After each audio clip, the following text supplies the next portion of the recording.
I'm Athena Critiques, and today I'll be continuing my discussion on Volume 2 of the Webisodes. So I'll be kicking this off with episode 20, which is Hide and Shriek. So this goes more into Spectre's character, as well as continuing on the party that we saw in the last episode. And it's not really clear right now if Spectre's intentions are very good, as in this episode it seems that she's just actively spreading this information on purpose. Something that I became curious about from this episode was the knowledge that Jackson and Holt share. It seems that Jackson's not quite sure of things that are going on when Holt is fronting, but when Jackson is, it seems that Holt has that information. I mean, when he is introducing himself to people, when he's turning up at the party, he seems to be pretty comfortable there. He seems to know what he's doing, he seems to know people. So there might be a difference in information that they share. Also, it's quite weird, like whenever a character enters a room, not just in this media and other ones too, the parties go silent or whatever music's happening goes silent and people just turn to look at them. It's just not very realistic. I mean, it's not like it's meant to be, like it's a show about monsters, but it's just kind of like, why would that even happen? Like, even if they hadn't seen him before, why would everybody in the room and the music stop just to like look at this one blue guy?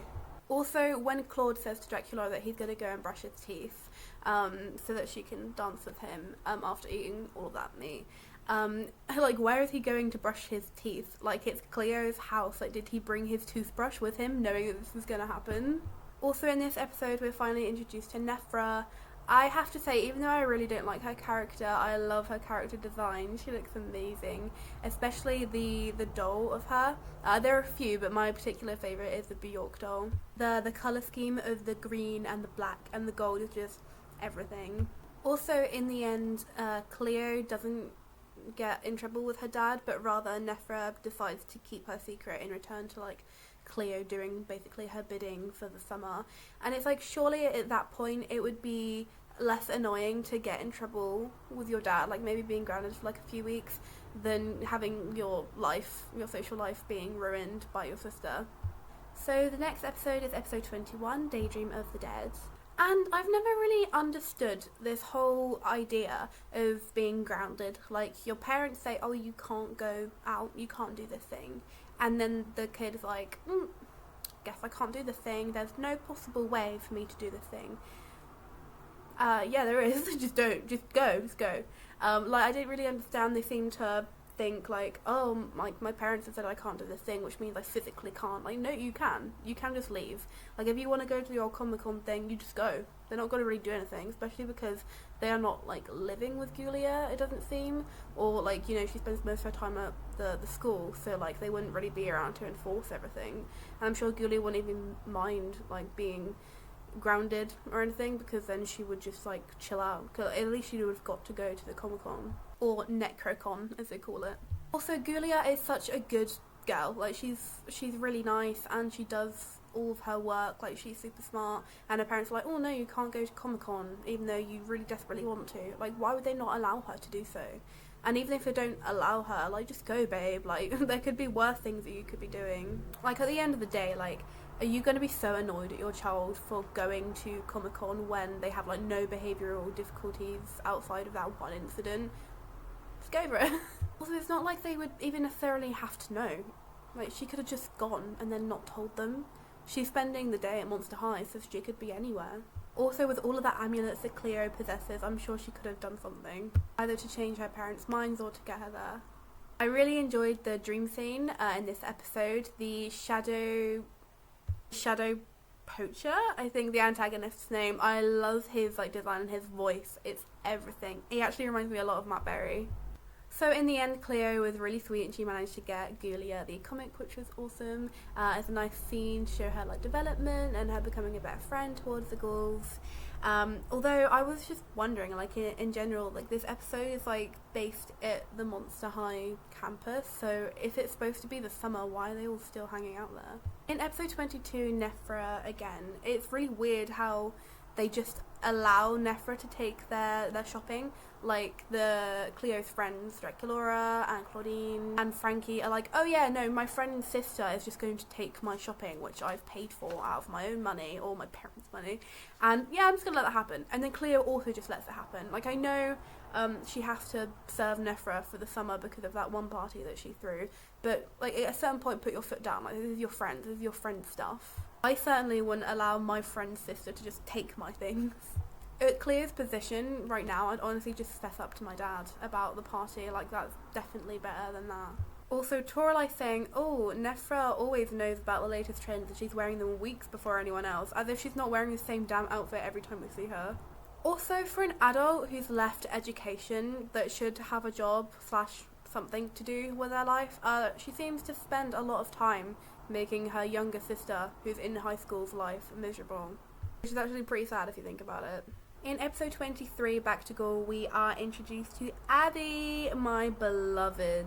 I love the way she speaks. Like, not only is her accent just, it's also like the way that she's just so blunt. Abby Abominable, the woman that you are.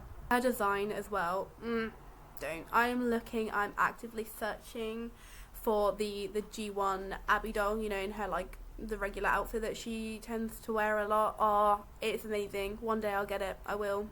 Also, why does Director Laura have so many clothes and handbags in her locker? Like, surely she could take some of those home. Like, she's not going to need them just for, like, one day. Also, it's weird how Cleo and Toralei are interacting as if they hadn't seen each other over the summer, when in the previous episode they were literally fighting.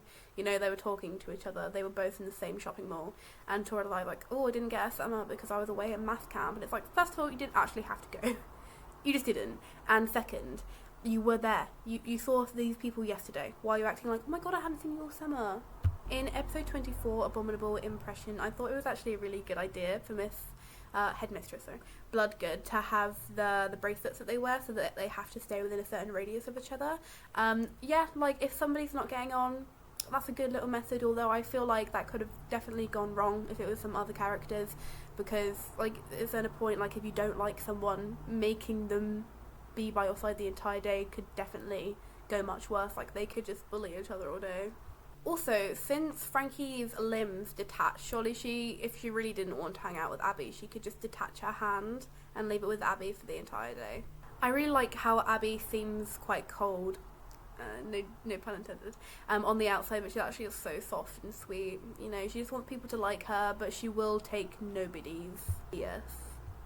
I know it's in episode 25, Frost friends the bathroom signs, like, quite funny. Also, thank God for antagonists always speaking out loud and saying their plans just in broad daylight in front of everyone. One scene in Home Alone where, like, the two antagonists were, like, outside the window and they were like, oh, we're going to come back at this time so Kevin could make all the plans, and it's like, oh, it's a good thing they said that. It's like in a lot of shows and movies that I watch, characters just forget that they can think internally. Also, why can so many characters not control their powers? Like in My Hero Academia, you know, Deku can't control his powers because he's literally just given them like a few weeks ago, depends when you're watching. But everyone else is like really good because they've had their entire lives to work on them and hone them and see other ways to use them and ask their parents about their powers. But they've dedicated their life to like building up their quirks and familiarising themselves. Whereas the characters in Monster High, such as like Heath, Abby, Frankie, Juice, I guess Frankie's not so applicable, but the others, you know, they've had their entire lives to figure their powers and their bodies out, but they still have like no idea sometimes what they're doing, and they're like unable to stop themselves from using their powers. Honestly, get the Monster High characters in quirk training. Where's Aizawa when you need him? In episode 26, Hide Your Heart, a lot of the characters just are super disrespectful and seem unlike themselves. Like, Claude starts putting music on during a silent film at the cinema, and like everybody around him's like, oh yeah, party. And it's like, guys, you're literally at a silent film right now. It's in the name, it should be silent.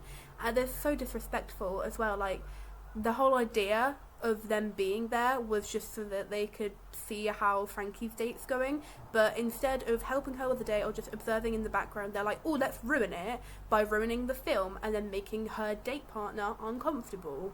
Also, it's quite strange that at this point in his life, Jackson has no idea about Holt still. I know he might not necessarily know because of the lacking of information and switching, but surely there would have been one point in his life where he was unable to run away when music came on, and then other people were like, whoa, you changed into this like cool blue guy, and he's like, damn, that's weird.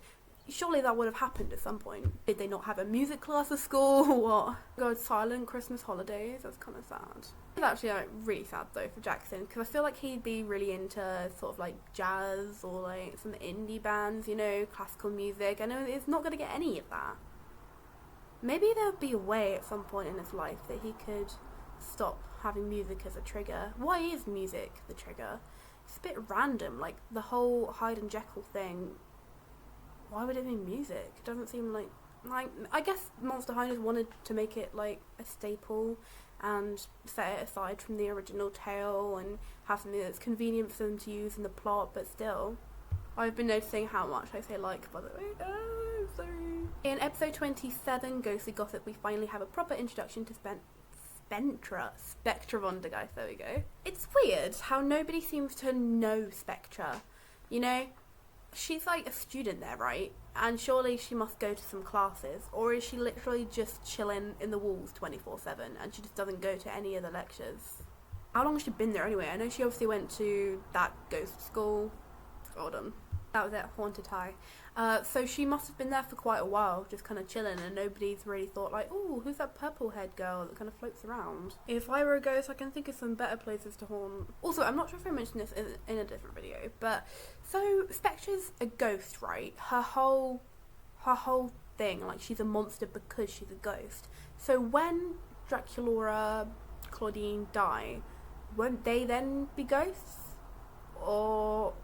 Or does that not work like that? Like, why is Spectra a ghost? But there aren't more. Like, surely if every monster turned into a ghost when they died, then there'd be tons of ghosts just floating around.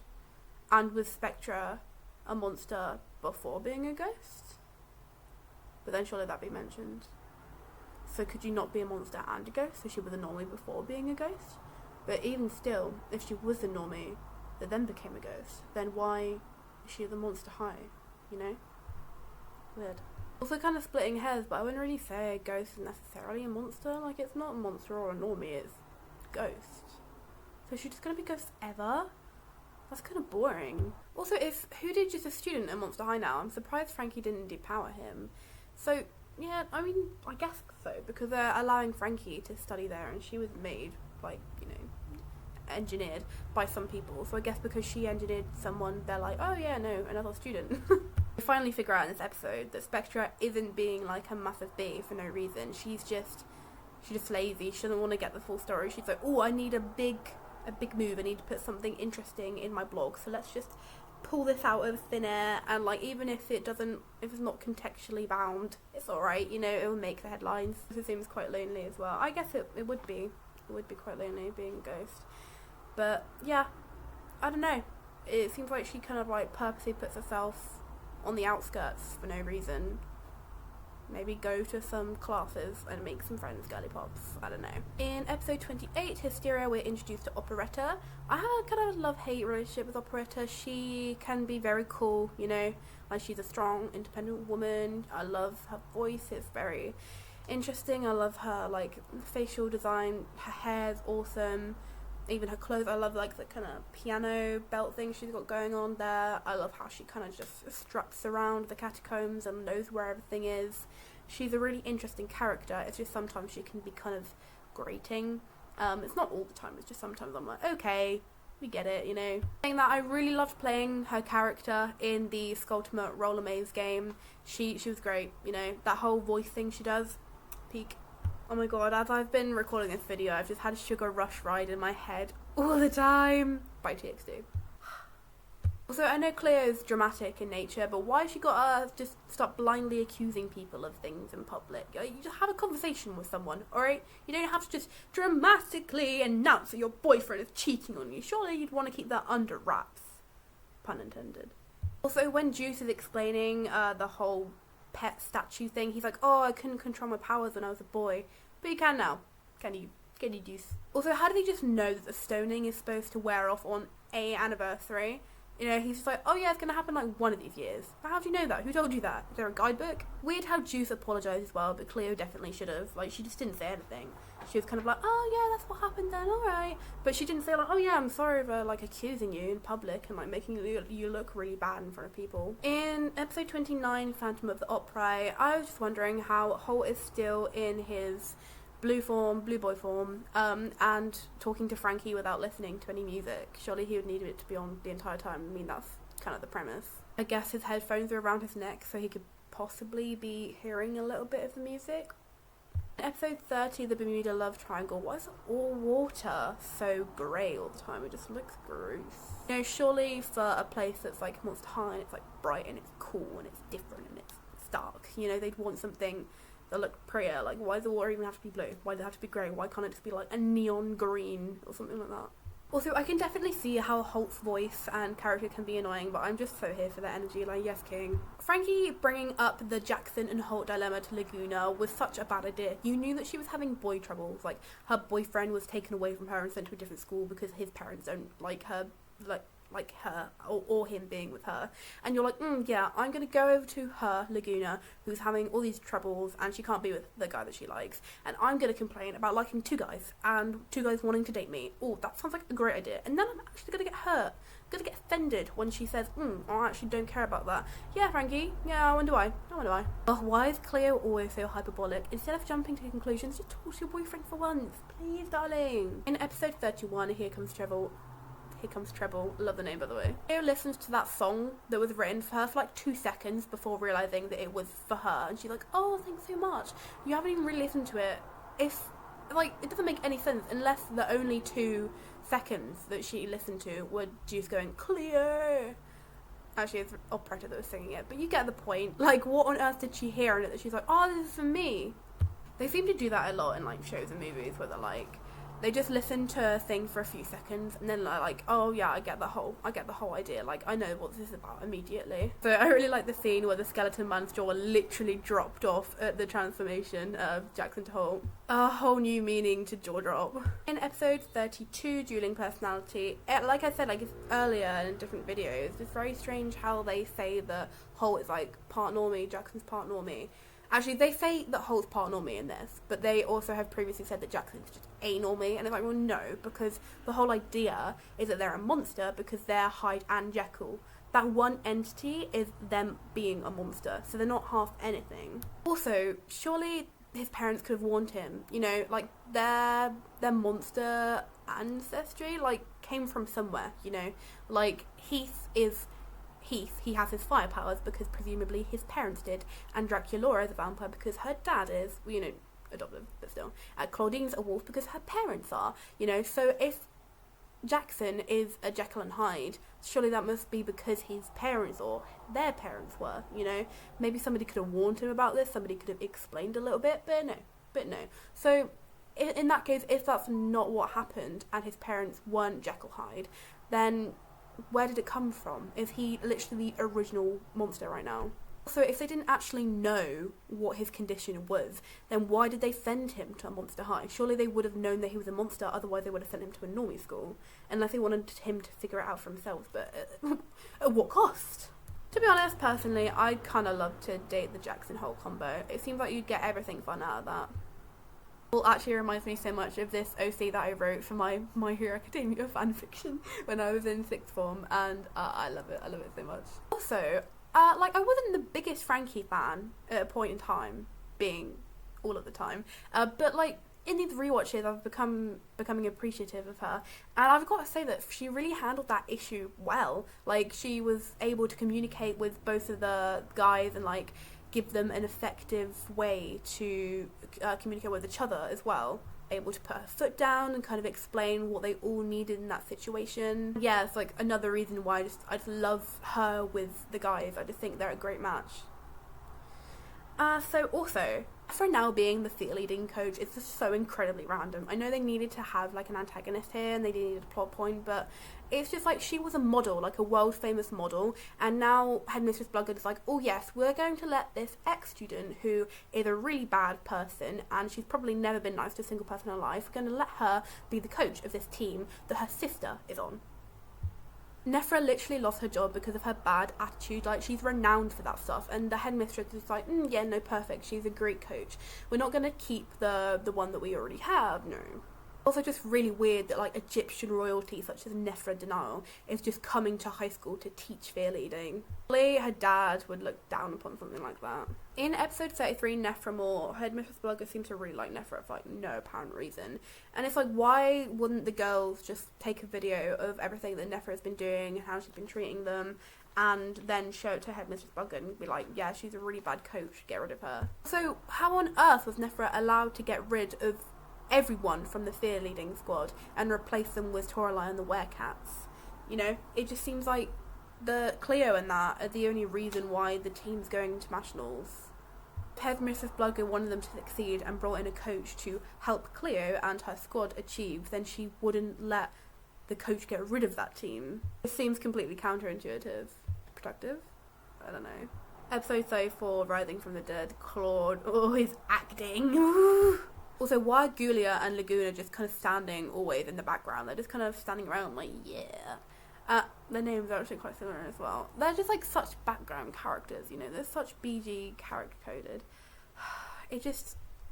I've been really trying to like Gulia and Laguna more. Like Frankie, I slightly like her more now, as I've said. But there's just something about Gulia and Laguna, they're just so boring. I know we don't actually even know what Gulia's saying, which is another factor. I don't know, I'll get there one day maybe. I've been seeing Laguna's real drama doll going around in Smiths and that, and I actually think I prefer her in black and white. I don't know what it is. I like the hair as well. So I was considering getting it, but in the end I got the others, yeah. So I now have Claudine, Cleo, Frankie and Draculaura real drama dolls, and I am so proud. I'm so happy. I got like some of them for my graduation as like as a gift kind of thing to myself and from other people, and yeah, I'm so pleased about them. I might upload a picture of that, but yeah. Oh my god, off topic. Okay, just one more thing about the dolls. So I need to verify, but I heard that there's going to be Venus, Rochelle and Rebecca pre-productions in about April time, which would be amazing because I'm an April girly, like it's my birthday, so that would work out so well, I can't even lie. Okay, going back to the episode, how did Scary Murphy just appear when Cleo threw the staff? Like, is she connected to it? She's tied to it? Is she in it? That would be kind of freaky. In episode 35, Monster Nationals Part 1, it's kind of weird how the guards of the Denials just aren't letting Cleo practice. She's part of the family, you know, she has the same kind of power over the guards. Surely they wouldn't listen to one sister and not the other. So it's really weird. How did Nefra get Headmistress Bloodgood to allow the banning of Team B practicing at school? Seems like she's got Bloodgood wrapped around her finger. Like, there's no apparent reason unless she used an amulet, but that's never seen. So it just seems like Bloodgood's like, oh yeah, no, that's cool. Ruin their lives. You know, it's just weird. I know Bloodgood's not like the best head teacher in some points, but these are your students, so you know, you want them to succeed, so why would you stop them from practicing? I also find it really strange that two teams from the same school are actually allowed to go to nationals. Surely it would only be one. And then, in the final round, they literally just have two teams from the same school fighting against each other. They're both in the finals, so either way, the same school's gonna win. It just seems very bizarre. Also, Operetta becomes a helper of the Ghouls real quick after just being an antagonist in the other episode. I was just also wondering why Scary Murphy is even helping the Ghouls at all. Like, they're not a camp anymore. They don't need to be helped by her, but she just is anyway, which is quite nice. She just doesn't have much to do outside of that one camp. Also, I know it's kind of late last minute, but it's kind of weird that Cleo and the team don't warn anyone about Nefra's amulets and her curses and everything going on. They don't tell them. Just kind of have to actively fight off the curses whilst they're performing. Those amulets and such should have definitely been confiscated before they were even allowed on, because she could use them on any team. In episode 36, Monster Nationals Part 2, I'm really surprised that Toralei wasn't against playing dirty. She's never exactly been nice before, and she always has some dirty tricks up her sleeve. I don't know, it just seems kind of out of character, like they were trying to make her seem a little bit better than Nefra. Like, not as bad, but they're kind of on the same level to me, aside from this one incident. She's the type of person that would just want to win no matter what, so it's just kind of strange to see her behaving that way. So how are the people in the audience and the judges not seeing any of Nefra's curses? They are so apparent. They even come right up to the stage. Like, who is not seeing this? Are they so transfixed by the performance that they can't see all of these things? it's also even weirder that they show the footage after the performance is done to like exhibit how all these curses were played during the performance, and they're like, oh yeah, okay, like you're out, but they didn't see it during the performance. Like, you're watching the same thing. At least the ghouls won though. Okay, so that is my discussion of volume 2 of the Monster High webisodes.